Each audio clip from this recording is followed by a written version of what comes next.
আসসালামু আলাইকুম। সম্মানিত দর্শক শ্রোতা সবাই কেমন আছেন? আশা রাখি সবাই ভালো আছেন।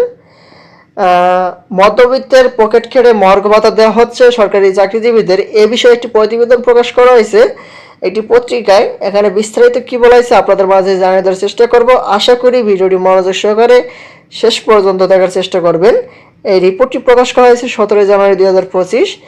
আর আমাদের চ্যানেলটিতে নতুন হয়ে থাকলে অবশ্যই চ্যানেলটি সাবস্ক্রাইব করে পাশে থাকা বেল আইকনটি অন করে রাখবেন। এখন দেখবো এখানে বিস্তারিত কি বলা হয়েছে। নতুন করে শুল্ক কর বৃদ্ধির নামে নিম্ন মধ্যবিত্তের পকেট কেটে সরকারি কর্মকর্তা কর্মচারীদের দেওয়া হচ্ছে মহার্ঘ ভাতা। এটিকে চরম বৈষম্যমূলক বলে মনে করছেন অর্থনীতিবিদরা। এমন সিদ্ধান্তে মূল্যস্ফীতি তো কমবেই না, বরং বাজার পরিস্থিতি আরও উত্তপ্ত হওয়ার শঙ্কা তাদের। এ থেকে বের হয়ে করাদের ভিন্ন পথ খোঁজার পরামর্শও দিচ্ছেন তারা। বাংলাদেশ পরিসংখ্যান ব্যুরো বিবিএসের সর্বশেষ তথ্য বলছে, আগস্টের 11.36% খাদ্য মূল্যস্ফীতি বেড়ে ডিসেম্বরে দাঁড়িয়েছে 13.80%। কোনোভাবেই বাগিয়ে আনতে না পারায় মূল্যস্ফীতির সাথে খাপ খাওয়াতে সরকারি কর্মকর্তা কর্মচারীদের মহার্ঘ ভাতা দেওয়ার সিদ্ধান্ত আসে সরকারের পক্ষ থেকে।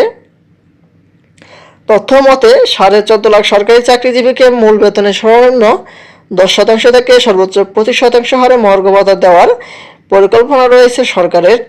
এর জন্য বছরে সরকারকে বাড়তি খরচ গুনতে হবে অন্তত 7,000 কোটি টাকা।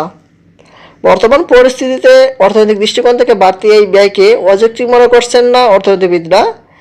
তবে শুল্ক কর বাড়ানোর নামে বছরে প্রায় অতিরিক্ত 12,000 কোটি টাকা মধ্যবিত্তের পকেট থেকে নেওয়াটাই যৌক্তিক বলে নারাজ তারা।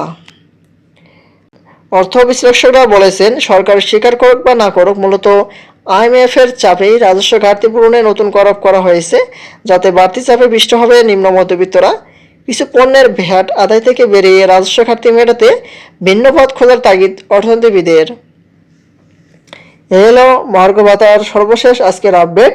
পরবর্তীতে নতুন কোনো আপডেট নোটিশগুলো পেতে আমাদের চ্যানেলটিকে সাবস্ক্রাইব করে পাশে থাকবেন। আজকের মতো পর্যন্ত সবাই ভালো থাকবেন, সুস্থ থাকবেন। ধন্যবাদ সবাইকে। আসসালামু আলাইকুম।